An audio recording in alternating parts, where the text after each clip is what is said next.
ইয়া আইয়ুহাল্লাযীনা আমানুত্তাকুল্লাহ হাক্কা তুকাতিহি ওয়া লা তামুতুন্না ইল্লা ওয়া আনতুম মুসলিমুন। আল্লাহ তাবারক তাআলা বলে, ইয়া আইয়ুহাল্লাযীনা আমানুত্তাকুল্লাহ, ঈমানদারদেরকে সম্বোধন করিয়া বলে, আমরা সকলে মুমিন ঠিক কিনা? আমরা সকলে কালেমা পড়েছি কিনা? আমরা সকলে যে মুমিন। আল্লাহ তাবারক তাআলার আয়াত আমাদেরকে সম্বোধন করে বলা হয়েছে, ইয়া আইয়ুহাল্লাযীনা আমানু ইত্তাকুল্লাহ, হে ঈমানদাররা, আমি মাওলাকে ভয় করো। কাকে ভয় করব? মাওলাকে ভয় করব। কেমন ভয় করব? মুখে বলি আল্লাহ তাবারক তাআলাকে ভয় করি, মুখে বলি ভয় করি কিন্তু পাঁচ ওয়াক্ত নামাজ পড়ি না, মুখে বলি ভয় করি কিন্তু রোজা রাখি না, নামাজের সময় চা হোস্টেলে বসে থাকি, রোজা দিনেও দিনের বেলা বিনা উজরে রোজাটাকে নষ্ট করে ফেলি, যাকাত দেই না ঠিক মতো, যাকাত প্রদান করি না, এবং কি হজ ফরজ হয়ে আছে এখন পর্যন্ত হজ করি নাই। মুখে বলতেছি মাওলাকে ভয় করি কিন্তু কাজের ভিতরে মাওলার ভয় নাই। আপনি যদি বলেন মুখকে আমি খুব ভয় করি, আর মুখের সামনে যায় যদি বড় বড় কথা বলেন, এটাকে ভয় বলে? ভয় থাকলে তো তার সামনে নরম ভদ্র হয়ে থাকবেন, ঠিক কিনা? তার আদেশগুলো পালন করবেন, ঠিক কিনা? আমরা ভয় করি বলি, মুখে যদি জিজ্ঞাসা করা হয় মাওলাকে ভয় করেন কে, সবাই বলবো আমরা আল্লাহকে ভয় করি, মৃত্যুকে ভয় করি, কবরের আযাবকে ভয় করি, কিন্তু নামাজ পড়ি না। নামাজ পড়া দরকার আছে? আছে? আচ্ছা, আমি যে নামাজের কথা বলতেছি, এই বলাতে কি আমার একটু টাকা পয়সা দিছে? কেন বলতেছি? কেন বলতেছি? কারণ কুরআন হাদিস পড়ছি, এর ভিতরে পাইছি নামাজের দাওয়াতটা দেওয়া যে কত ফজিলত। আমার কথায় যদি একজন এক ওয়াক্ত নামাজ পড়ে, এমনও হইতে পারে এক ওয়াক্ত নামাজকে উদ্দেশ্য করে মাওলা কিয়ামতের দিন তামাম জিন্দেগীর গুনাহগুলো মাফ করে দেবে। সুবহানাল্লাহ। এমনও হইতে পারে। এই উদ্দেশ্যে এগুলো পড়ার পরে, জানার পরে আমাদের মনে যে ধারণা আছে আল্লাহ তাবারক তাআলা কিয়ামতের দিন ওসিলা খুঁজবে, বান্দাকে কিভাবে মাফ করে দেওয়া যায়, একটা ওসিলা নাকি পাওয়া যায়, একটা ছোটখাটো একটা আমল নাকি পাওয়া যায়, যে আমলকে উদ্দেশ্য করে আল্লাহ তাবারক তাআলা কিয়ামতের ময়দানে বান্দাকে ক্ষমা করে দিবে। এই দিক খুঁজতে থাকবে, ফেরেশতাদেরকে বলবে, ফেরেশতারা যা বলবে আল্লাহ তোমার অমুক বান্দা তো জান্নাতে হয়ে গেছে, তখন আল্লাহ তাবারক তাআলা বলবে ফেরেশতারা দেখ না অমুক বান্দার আমল নামায় ছোট ছোট কোনো সওয়াব আছে, যদি থাকে ওই নেককে ওসিলা করে আমার বান্দাকে মাফ করে। সুবহানাল্লাহ। কত বড় সুযোগ দিছে আল্লাহ।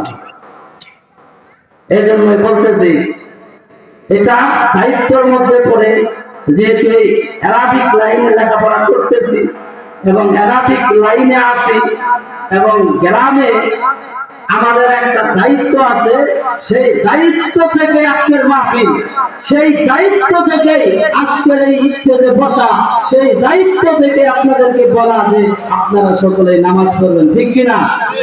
তা না হলে বলতাম না, তা না হলে বলতাম না, সত্যি বলতাম না। বলতে গেলে আরো অনেকে মন খারাপ করবে, বলে এমনি যদি না বলি তাহলে সবাই আদর করবে। একটা দায়িত্ব থেকে বলতেছি, কেউ নেগেটিভ নেবেন না। একেবারে অন্যায় আল্লাহর কসম আপনাদেরকে নামাজের কথা বলি, রোজার কথা বলি, একটু নাজাতের ওসিলার জন্য, আর কিছু না। বুঝতে পারছেন কথা বলতেছিলাম?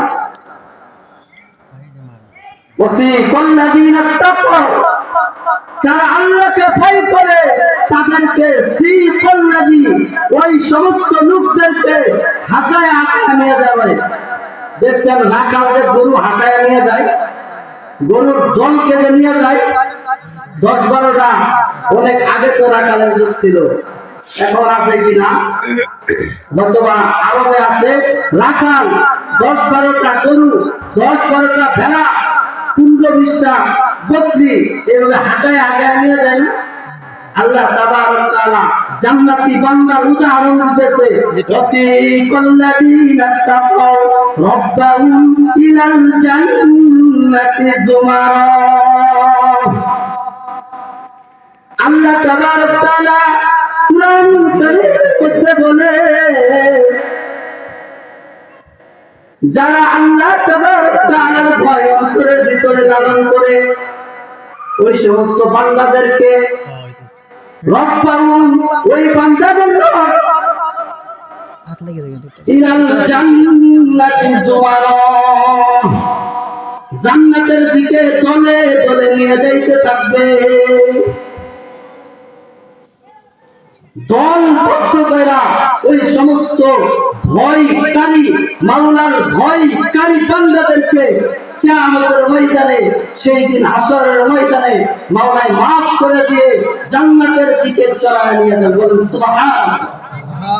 জান্নাতে যেতে চায়, যাইতে পারলে মনে হয় লস হয়ে যাইব, নাকি লস হয়ে যাইব? আওয়াজ দিবে। জান্নাতে গেলে কি পাওয়া যাইবে? জান্নাতে গেলে কি কি নিয়ামত পাওয়া যাইবে? যদি আপনাদেরকে বইলা বইলা শোনাই তাহলে সারা রাত পার হওয়া যাবে, জান্নাতীদের নিয়ামত সম্পর্কে বুঝাইতে পারবো না। এত নিয়ামত জান্নাতের ভিতরে। আয়াতের মধ্যে আসছে, ওয়াসিকাল্লাযীনা তাকাউ রাব্বাহুম ইলাল জান্নাতি যুমারা। আল্লাহ তাবারক তাআলা ফেরেশতাদেরকে বলবে, ও আমার ফেরেশতারা, জান্নাতি বান্দাদেরকে হাঁটায় হাঁটায় জান্নাতের দিকে নিয়ে যাও। তাফসীরের ভিতরে আসছে, মাওলানা ফেরেশতারা জান্নাতি বান্দাদেরকে নিয়ে ওই জান্নাতের গেট পর্যন্ত যায়। জান্নাতি বান্দাদেরকে ফেরেশতারা বলবে, ও জান্নাতি বান্দা, আমাদের এই পর্যন্তই ক্ষমতা আছে, জান্নাতে ঢোকার পারমিশন নাই, জান্নাতে ঢোকার আদেশ আমাদেরকে মাওলাই দেয় নাই। তুমি জান্নাতি, তোমার জন্য জান্নাতের ভিতরে অনেক অনেক ফেরেশতা, অনেক অনেক হুর গিরমান অপেক্ষা করে। এখান থেকে তুমি সরাসরি জান্নাতের ভিতরে প্রবেশ করো। এই বলিয়া জান্নাতের ভিতরে প্রবেশ করার কথা বলিয়া জান্নাতি বান্দাকে রাখিয়া ফেরেশতারা কিয়ামতের ময়দানে আইসা পড়বে। জান্নাতি বান্দাগুলো ফেরেশতাদের এই খবর শোনার পরে ফেরেশতাদেরকে বলবে, ও ফেরেশতারা, তোমরা তো আমাদেরকে রাখিয়া চলে যাইতেছো, আমরা যে জান্নাতের ভিতরে প্রবেশ করব আমাদেরকে কোনো বাধা দেওয়া হবে নাকি? ফেরেশতারা বলবে, ও বান্দারা, তোমরা নির্ভয়ে এই জান্নাতের ভিতরে প্রবেশ করো। জান্নাতের ভিতরে তোমাদেরকে আজকে বাধা দেওয়ার মতো কেউ নাই। জান্নাত কনফার্ম হয়ে গেছে। একটা ফ্ল্যাট ক্রয় করার পরে, মালিক হওয়ার পরে যেমন নির্ধারিত হয়ে যায়, এটা আমার ফ্ল্যাট, কিয়ামতের ময়দানে নেককার বান্দাদের জন্য জান্নাত নির্ধারিত হয়ে যাবে। মালিকানা কেমন মালিকানা? একেবারে কওলা কওলা বলে না এটাকে, কওলা মালিকানা হবে। এবার জান্নাতি বান্দাগুলা জান্নাতের গেট দিয়া যখন ঢুকবে, ঢোকার সময় জান্নাতের দরজার ভিতরে স্বর্ণ মুক্তার কারুকার্য দ্বারা জান্নাতের গেটটা তৈরি করা থাকবে। গেটের দিকে তাকায়া থাকবে, তাকায়া থাকা বান্দার ধারণা অনুযায়ী তাকানোর পরপরই সে জান্নাতের গেট থেকে নজর সরায়া জান্নাতের ভিতরে চলে যাবে। জান্নাতের ভিতরে যাওয়ার পরে জান্নাতের হুলকির বান্দা, ওখানে ফেরেশতারা, ইস্তেকবালের ফেরেশতারা যারা জান্নাতের ভিতরে বান্দাকে বান্দাদেরকে ইস্তেকবাল করার জন্য আছে, ওই ফেরেশতারা বান্দাকে যেইটা মুস্কি হাসা দিবে, মুস্কি হাসবে, কিন্তু তাদের চেহারা একটু চিন্তিত থাকবে, পেরেশান হয়ে থাকবে। তখন জান্নাতি বান্দারা জিজ্ঞাসা করবে, হে ফেরেশতারা, তোমাদের চেহারা একটু মলিন কেন, চিন্তিত কেন? আমাদেরকে দেখে তো হাসা দিলা, কিন্তু তোমাদের চেহারাটা চিন্তা ভাব আসছে কেন?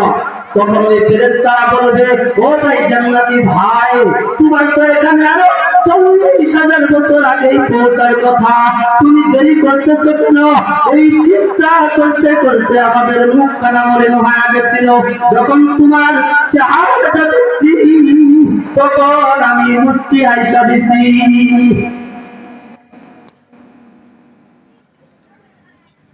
জান্নাতি বান্দা বলবে, কি বলো?